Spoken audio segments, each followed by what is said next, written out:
Y'all, we're making salmon croquettes. Come on. Welcome to Highfalutin Low Carb, the random web series where we find, test, and sometimes create the best low carb recipes this crazy internet has to offer. Today, we're tackling a perennial pantry favorite, salmon croquettes. Stay tuned. All right, guys, salmon croquettes, or as some of you may call them, salmon patties. They were croquettes where I was growing up, and this is a pantry staple that we had on a weekly basis. It was easy to throw together with stuff you just have in the pantry, in the fridge, and that is coming in very handy right now because I definitely wanted to give you guys a video this week, but I also feel irresponsible going out into the world right now when I'm on a lockdown to search for ingredients to make multiple recipes with. So I thought, well, I'll show you what I was going to do tonight, sort of, for dinner, and bring out a staple recipe that I've known all my life, salmon croquettes. So let's try that, but before we begin, I want to give a huge thank you to my sponsor, Perfect Keto, for sponsoring this week's video. And today's sponsorship is particularly important because today is a release of a product that I've been in the know of for a couple of weeks now that they are excited about, and I am too, and that is the Perfect Keto cookies. Gosh, these are good. So these launched today.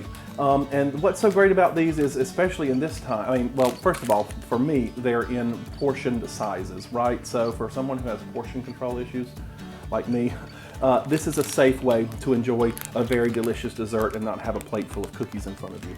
But also in these trying times, what's so great about these is the quality of the ingredients, the fact that they contain healthy fats like grass-fed butter and grass-fed collagen with MCT oil, and the fact that they are shelf stable. These are the perfect snacks to have on hand. They'll keep you fueled all day. Even the kids like them, right? So I want to give a huge thank you to Perfect Keto for sponsoring this video and for bringing out these delicious little things because they are fantastic. Right now, through April 3rd, they're having a fantastic sale. If you can see, they come in boxes like this, and there's 12 sleeves in a box, right? So you've got 24 cookies in there, and this right now through April 3rd, one box you can get 15% off of, 2 boxes you get 20% off of, and 3 boxes you get 30% off of. So now is the perfect time to go ahead and stock up your pantry on healthy products and healthy snacks that are shelf stable and will last a while. So thank you, Perfect Keto, for sponsoring this video. It's sponsorships like yours that help keep our channels on the air, and I appreciate that. So be sure to check out the link down below for the specials this week, and thank you, Perfect Keto. All right, let's make some croquettes. Okay, so let's get started on this very versatile recipe, and I love this so much because this can be used with so many different products and meats. And right now, when you're cleaning out a pantry to use up your ingredients, or you're just sort of searching on a lonely weekday night and you don't want to go to the store, this is a perfect recipe because it is so easy and so versatile, and you can do so many different things with it.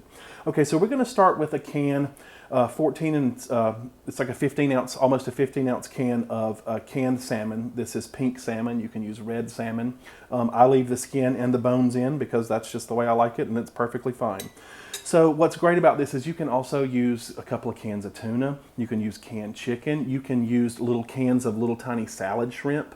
You can use canned crab meat. You can use a lot of things. You can use fresh salmon if you cook it first, or leftover salmon. These little patties can be made with so many different things. So this is a can of salmon that has been drained.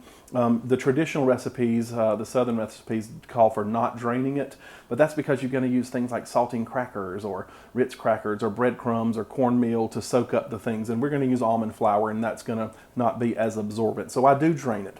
So here's our salmon, and now I'm going to put in the rest of our ingredients, and this is where it's pretty simple. This is almond flour. I wasn't going to sift this, right? Sift, y'all. But I wasn't going to sift this, but because I keep mine in the freezer, it does tend to get really clumpy on me. So you'll see what I mean here. So let's just quickly, I mean, it doesn't have to be like you're baking, but I mean, come on. You don't want all that in your recipe.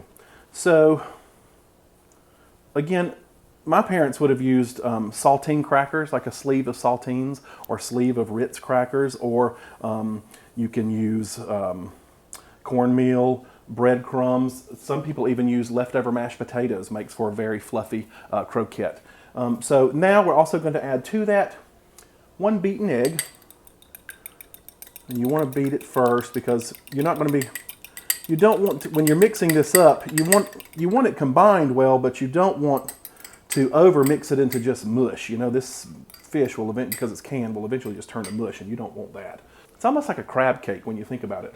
Okay, to this we're also going to add a little bit of lemon juice. This is a tablespoon of lemon juice. And that was a half a cup of almond flour, by the way. And then this is a tablespoon of mayonnaise. This just sort of helps hold it together along with the egg. Make sure you get all of that out of there. And also, this is where the pantry, cleaning out the pantry and cleaning out the fridge comes from.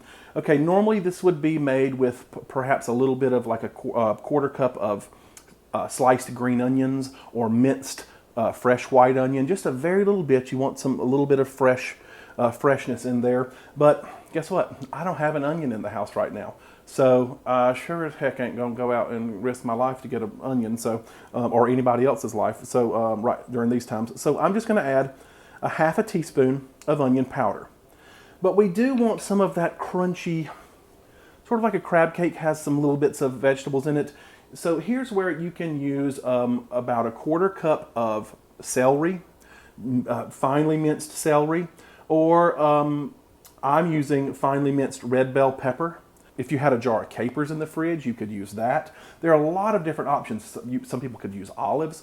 Whatever you have, I like the traditional flavors of the onions and the celery. That is the best to me. But hey, you're making this what you want. This is your recipe at this point because these are our quarantine croquettes. I guess we can say that, right? And then from here, we're going to use a little bit of dill weed. This is dried. This is a half a teaspoon of dill weed. And if you don't, if you have fresh, that's great. Use fresh. Use a little bit more of it than you do the dried. And then this is a mixture of spices. This is going to be a quarter teaspoon each of black pepper and salt and Cajun seasoning like Tony Chachere's or Slap Ya Mama or one of those brands, and a quarter teaspoon of Old Bay. And again, these are the ideal spices. If you don't have them, guess what? I bet some paprika would be good. I bet some tarragon would be good. It's really what you want to make of it. So from here, it's really simple. You just got to get after this and combine all this into sort of like a salmon salad. Sometimes it's easier to do this with a fork, and I may switch to a fork. Like I said, you do want some pieces of that salmon in it. You don't want to get this to complete mush. I actually am going to switch to a fork. Sometimes you can just get a little better action with a fork. You want to make sure that mayonnaise and that egg is incorporated well into here. If it feels really dry to you, hey, add another beaten egg. It's just going to, we're going to fry these up. They're going to turn into beautiful, whatever you want to put it. It's hard to mess these up, is what I'm saying. If you're making something that used to be made out of saltine crackers, you got some leeway in there in that recipe. So from here, I'm going to make about 6 little patties. And some people will be very exact and use a cookie scoop and all that, and that's great if you want to, but again, this is like a gosh, I'm making a mess. Again, this is like a weeknight meal for my family, so it had been in the past. So I'll just say divide this up. You're going to try to get 6 out of here just for portion control sizes, so you know how much you're eating. And then I come in here and kind of eyeball it to begin with. And now, with your very clean hands that you have washed 111 times today, make yourself a little patty, right? Just like that. Just a little crab cake. See how cute? So, we're going to make 6 of these.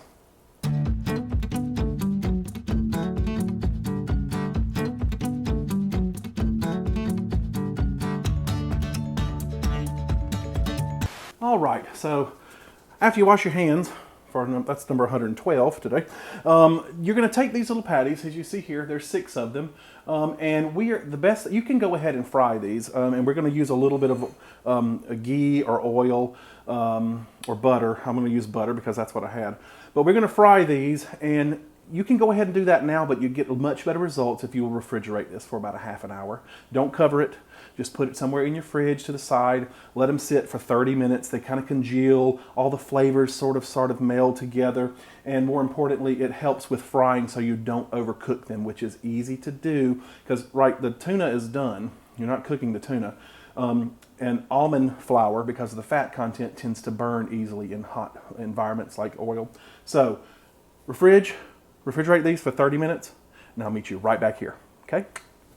All right, guys, so we're back. It's been about a half an hour, and our quarantine croquettes, our salmon croquettes, are chilled and ready to go into some hot oil. And so that's what we're gonna do. We're gonna put a, let me turn this on here. This is a, you want a heavy bottom pan, preferably, over medium heat. Don't go much more than medium. Now, when we fried these as a kid and growing up, and well, all my life, they would use a fair amount of oil, 2 to 3 inches, so that the croquette sort of floated away from the bottom of the pan. And while you can certainly do that, we know that healthy oils like avocado oil, which is what I usually fry in, are rather expensive. So, this $9 to $11 bottle of oil, you'd have to use almost all of it to fry these in enough oil for them to float. So what we're going to do is use you can use avocado oil, coconut oil, butter, ghee, preferably something with a high smoke point. Well, because these are quarantine croquettes, this is all like, I have like this much avocado oil left. So we're going to do a combination of oil and butter. It really doesn't matter here what you're looking for, but you are looking for maybe an inch, half inch of oil. You don't want them bare on the pan like you're cooking a burger. You want some fat in the pan. Unless you're doing it on a non-stick skillet, you could probably get away with a little bit of oil. But you want some oil to come about halfway up the height of these little boogers so that you get a good fry on them, and then you're going to flip them over halfway through. And it only takes about 3 minutes, maybe 4 minutes per side, and you're doing it over medium heat. You don't want this too high at all. So I'm going to use a combination of oil and butter. Butter does give a lot of great flavor to this. So that's what we're going to do. As soon as this gets hot, actually it's getting hot now. So I'm going to toss in what little bit of avocado oil I have left. I don't think that's going to be enough. That's where I thought maybe I'd add a little butter in as well, just to add to the flavor. And you're just going to let this get hot. You're not trying to burn these.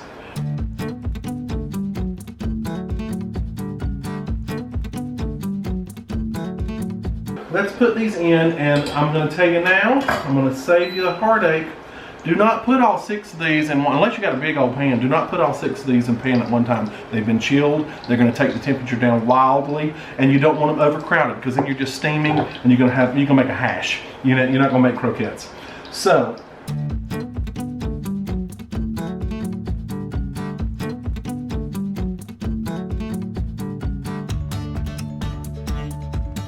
okay, so as these are cooking, we're just going to get ourselves ready for where we're going to let these guys land. You can put them on a paper towel lined plate. That's probably what most people would do. I prefer fried stuff like this to put it on, a baking rack over some paper towels in a pan. I feel like raising it up off of the paper towels lets it dry and stay a lot crispier for longer. So that's what I do.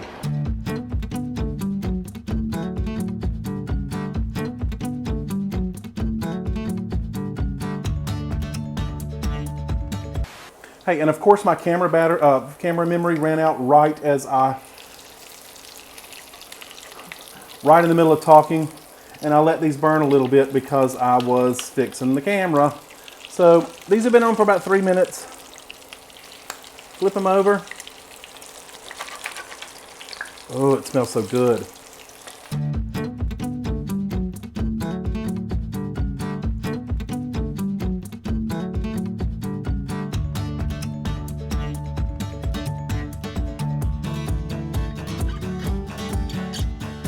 All right, so these are ready to come up. Just carefully take them out. You want them to be done. You don't want them to brown too much because, obviously the things are pretty well cooked in here except for the egg. But you just want it to be tender and gentle like a almost like a crab cake. So I'm gonna let these drain and we're gonna put our second batch in. Sometimes it's easy to maneuver with both a spatula and another, like a turning utensil like that. So let's put these in and we'll finish up. That one's a little big. And we're gonna finish these and I'll be right back, wash up, and we're gonna taste, okay? All right, guys, we're back. It took just a few minutes to cook these, not long at all. As you can tell, they turned out beautifully. They look really brown on camera here. That's because of the lighting. I don't have a lot of overhead lighting, so you don't really see how they just look really overly brown, but they're beautiful, trust me. And let's just taste one of these. These have already been cooking for a while. So let's just taste one of these guys here. He's so beautiful. And now you can serve these with lots of different things. I'm gonna sprinkle a little bit of lemon juice on mine. The genius thing about these is that you can serve these with all kinds of sides and condiments. In the South where I grew up, a lot of families served these with mashed potatoes and peas. My family served them with grits. We ate like cheesy grits with salmon croquettes. But you can also just use a side salad or any kind of steamed vegetable. Any kind of condiment works on this. Get that out of the way. Any kind of condiment works on this, like tartar sauce, a remoulade sauce, comeback sauce, if you know what comeback sauce is. You can make low-carb versions of all of those. Heck, even just some sugar-free ketchup is fantastic on this. So, these are delicate and beautiful. Let's see what they look like. Ooh, it looks, I wish I could hold it up to the camera. Let me try. It looks like a crab cake. Do you see that? It looks like a crab cake. And normally you would have that big, beautiful, bright green, sliced green onion, but these are quarantine croquettes. I didn't have any green onions. So here we go.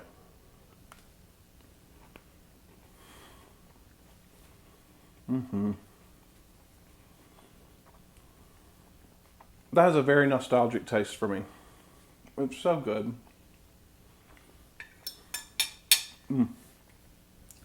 Guys, that is so good. I love them. It tastes so similar to the standard one, look at that. It tastes so similar to the standard salmon croquettes that I grew up with, that my mother made with saltines and Ritz crackers or breadcrumbs or cornmeal. And it's just a little bit of the South, right at a time that I needed it the most. So there you have it, folks. Low-carb salmon croquettes, low-carb salmon patties, whatever you call them, quarantine patties. It can be done even with a limited kitchen. You can take so many elements of this recipe and just swap it out for other things and make fantastic, fantastic little croquettes and patties. Will these work in an air fryer? You bet. Spray them with a little bit of oil, put them in about 400 degrees for about 10 minutes. Make sure you liberally oil them before you put them in, and they come out perfectly beautiful. This is super easy to do. I gotta admit, frying them in some butter and some oil does make them a little better than baking them or air frying them, but hey, we're doing what we can in some hard times. So thank you for joining me. I appreciate that you've come along for this crazy video. Like I said, as long as I can keep getting ingredients, I'm still gonna keep making videos, and I wanted to bring you one this week. And this is something that I would absolutely make at home, and don't think of it as much of a recipe as just a technique. So I hope that you will try it as well. Got a can of tuna sitting in the pantry? Try it out. Again, I want to also thank Perfect Keto for sponsoring this video. Guys, go check out these keto cookies. They are so good. I'm really loving them. I've been eating them for a couple of weeks. My box is almost empty. But right now, if you use the code on the bottom of the screen, you'll get 15% off the first box, 20% off 2 boxes, and 30% off 3 boxes. I appreciate you for sponsoring me. Please be sure to go check their link down below. If you don't know about my Patreon account, be sure to check it out. I'm gonna list all my Patreon members here on the side. It's just the tip jar for the internet. It allows people like you to enjoy what people like me do here on YouTube, and you can give $1 or $2 a month just to sort of keep the train on the tracks and also get some behind the scenes content. I appreciate all of my Patreon members here, and I will see you very soon. Stay safe, stay away from people, follow the experts' advice, and we will be through this very soon. I love you. Bye-bye.